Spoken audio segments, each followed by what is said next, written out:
Welcome to Let Me Fix This. Enjoy the video. You'll begin by getting both devices ready. Make sure your iPhone is updated and joined to the same Wi-Fi network as the display, then power the display and enable its wireless screen mode. Once done, swipe into Control Center and tap Screen Mirroring or the AirPlay icon. This initiates discovery. You do this first because discovery requires network and display readiness. Without that, you can't see or select the screen you want to mirror. After tapping Screen Mirroring, you'll see available displays. Select the one that matches your TV or adapter name so you don't connect to the wrong unit. If the display shows a 4-digit AirPlay code, type it into your iPhone.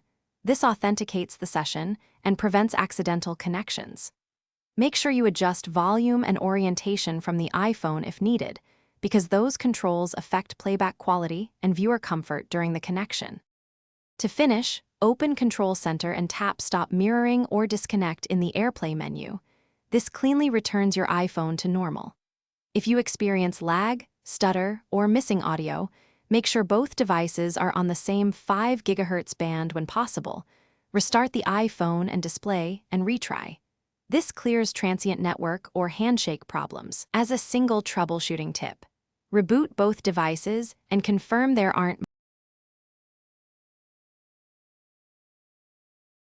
Thanks for watching. If you found this helpful, don't forget to like and subscribe.